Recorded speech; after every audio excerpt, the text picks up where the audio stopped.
We're going to move now to the neck, shoulder, withers junction of the horse. This is a very important junction.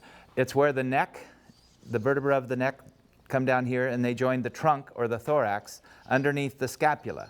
So the neck, shoulder, withers junction. The scapula is the shoulder blade. It's the same as our shoulder blade. It's attached to the horse's body by muscle. There is no joint between the shoulder blade and the trunk. It's all attached by muscle. And then the limb, of course, is attached to the shoulder blade. The forelimb attaches here at the shoulder joint. The shoulder blade is a big flat bone. It comes up here and down here.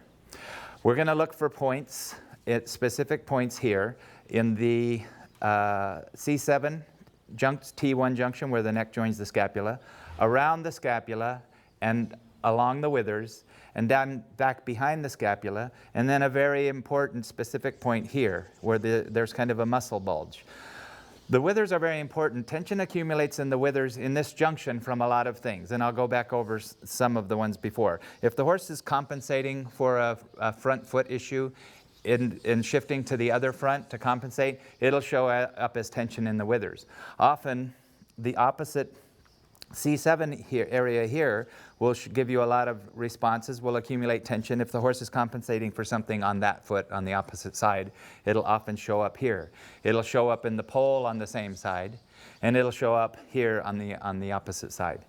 There's a connection between this part of the horse where the lower vertebra of the neck and the hind end, the pelvis and the sacrum.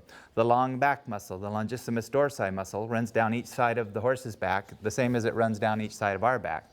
It attaches in these vertebrae of the lower neck on the front, goes under the scapula, runs along each side of the back, and it attaches at the pelvis and the sacrum back here.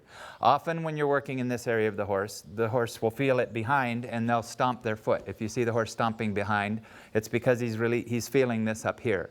When a horse has a sore back, say from saddle or other issues, it's not always the saddle. Sometimes it's the feet, both front feet are the sore, and it's trying to stay off both front feet, so it gets sore in the back. But for whatever reason, let's say if it is the saddle, and it's pressing down on these long back muscles, and the horse is trying to go away from the pain, this muscle will tense, and the horse will get tight in here too. So these are some of the connections. There's a further connection. The hyoid in front, which was attached to the tongue, has muscles that go down here and attach to the sternum. And the sternum is part of the rib cage. It's part of this junction. And then there's a line of muscles along the ventral side or the belly that go back to the groin. So not to be confusing, but if you just know these connections and you start looking for signs in the horse that might relate to these connections, it might tell you something. Horse with groin issues can be tight in the ventral chain, and it can show up in the sternum. So as you're searching for all these responses and you're releasing tension, if you keep in mind the connections that are there are a lot of them, and they might be confusing now, but if you keep them in mind, it might start to correlate to what you're finding in your horse, in his behavior or his performance, or with past issues he's had, for example, with feet or with hocks. The C7 point, right in this hollow here, is a very responsive point in some horses. I really like this point because for some reason, right here, really relaxes the horse. It releases endorphins into the horse's system. Endorphins are a natural painkiller, and the horse releases endorphins whenever he releases tension. But for some reason, this point in particular will really get the horse relaxed once he starts to release tension here. This is a really good point, as a matter of fact. If you want to relax your horse, because he is a little bit fussy or fidgety, if you spend a little time here, it'll release some endorphins into his system, and he'll relax. In front of the scapula here, these rhomboid muscles, we were exploring this area with the crest line, with the rhomboids, which Primo's got a little tension in here. Primo's a jumper, so he gets tension. He builds up tension in general just being an athlete, but this is one of the areas. In front of the scapula, up through here, will often give you responses, and over the withers, right in here, he's giving me a little here.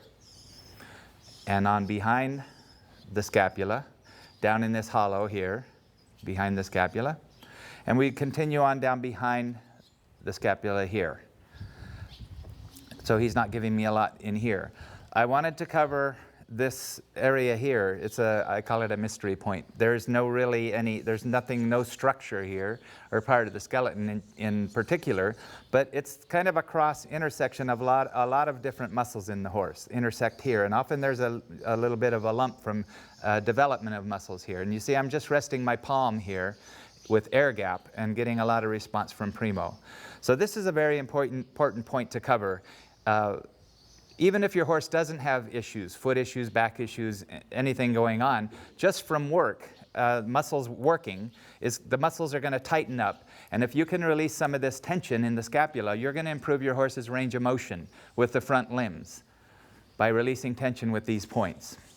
It's important also to notice, compare side to side what you're finding on the horse. As far as what you're finding where, compare it side to side, because that adds that dimension, the diagonal dimension to the picture. If a horse is compensating for something in the right front, it'll show up also in the left hind, and you'll start to see these patterns develop. So pay attention to what you're finding side to side in the horse.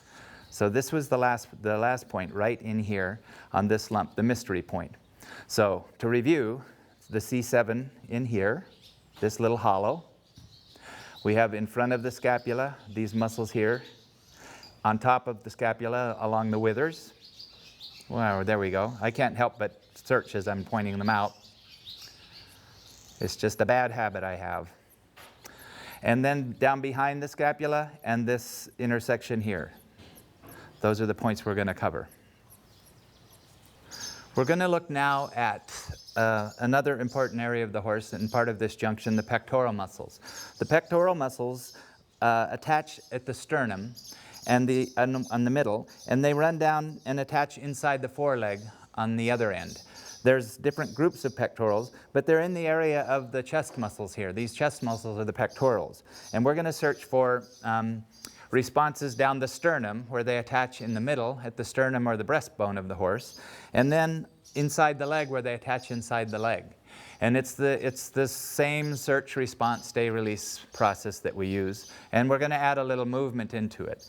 But you're going to start, the point of the sternum is right here between these two pectoral muscles. And you're going to search in there for a response.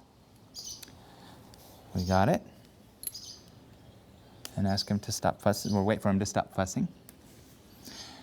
And then we're going to go down the sternum and search for responses right down the middle. I'm just using air gap or egg yolk, barely touching. We're going to come down here and search for responses all the way down between the legs. And then we're going to do the other side, because we're going to add movement to that. As I'm doing the searching for blinks, I'm going to gently come away from the sternum. So I'm going to come around to the other side so we can see. Good boy, Primo. So I'm going to search in here for blinks. And then when I find a response, I'm going to gently bring the muscle away, like that, and hold. Go by his responses. Hold as long as you're getting responses. His head's dropping, he's blinking. And then soften. And then we're going to search down here, find a response, gently bring it away. An important part of this is that your hand has to stay soft. You can do air gap or egg yolk with a soft hand or a hard hand, and the horse will tell the difference. So keep your hand and your arm soft as you do this.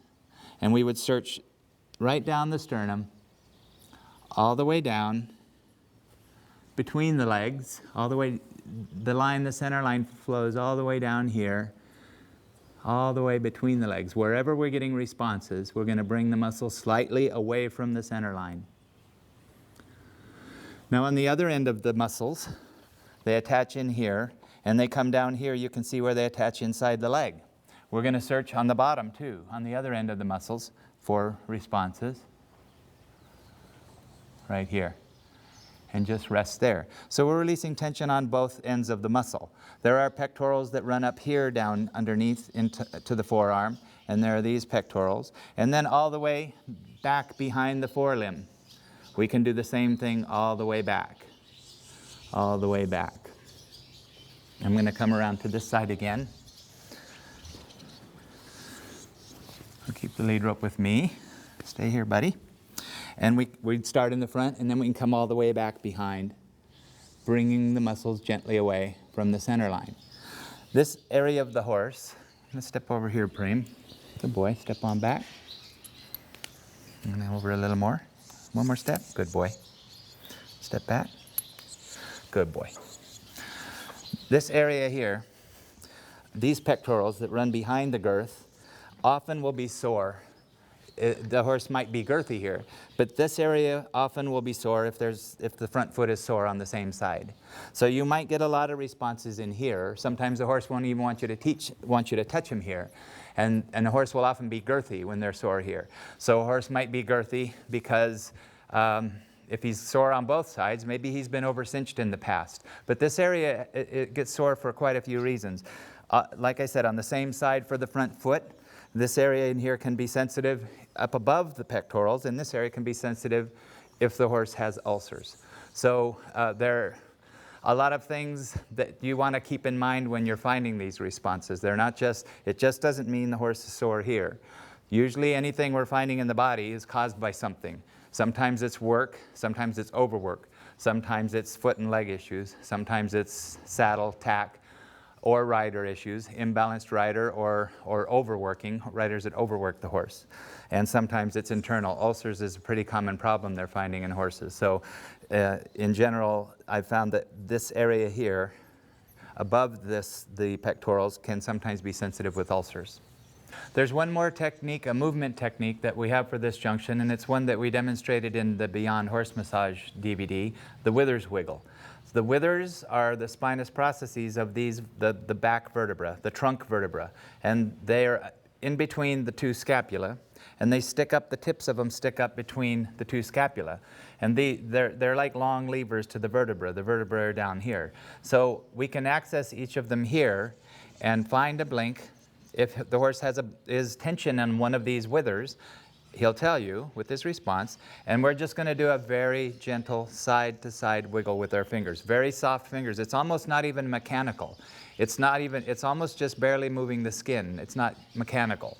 So we're going to search for a blink, one on each side.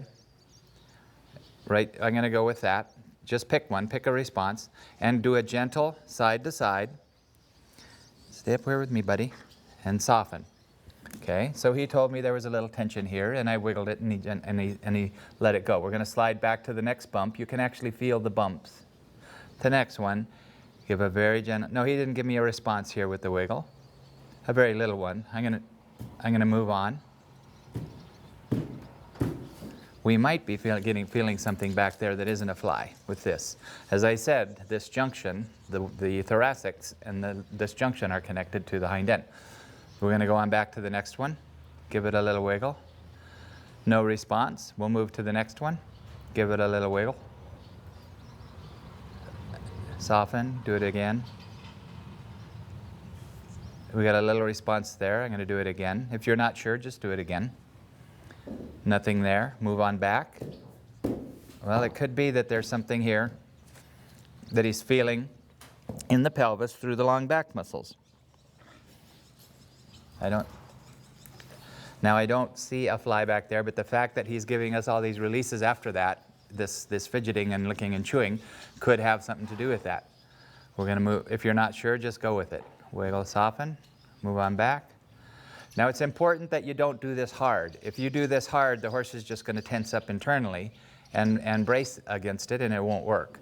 So you're doing it, it's very counterintuitive. You're doing it so softly you can't believe it would work. If you're doing it so softly you can't believe it would work, that's probably the way you should be doing it. Because as humans, we feel like we have to mechanically move things and make it happen. All we really need to do is send a signal to the horse's nervous system to release tension down in these vertebrae by gently wiggling side to side the skin. And we're going to continue with this withers wiggle on into the spine when we get to the back. So we've talked about where to search for responses, specific points, C7 in front of the scapula, over the withers, down behind the withers, and this special spot here. We've worked on the pectorals.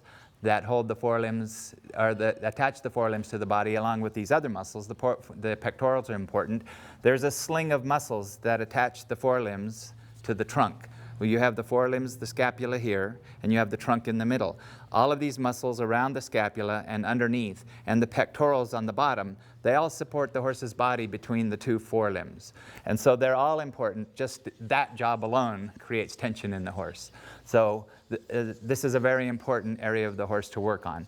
And then again, the connections between the lower neck, through the long back muscle to the hind end, the pole and the hyoid, the muscles that come down the front, well, the muscles that attach to the pole, the brachiocephalic, omotransverse, and others, attach to the forelimbs, the hyoid muscles that attach to the sternum and the forelimbs, and then they continue on through the belly, the ventral chain of muscles that continue to the hind end. So it's all interconnected.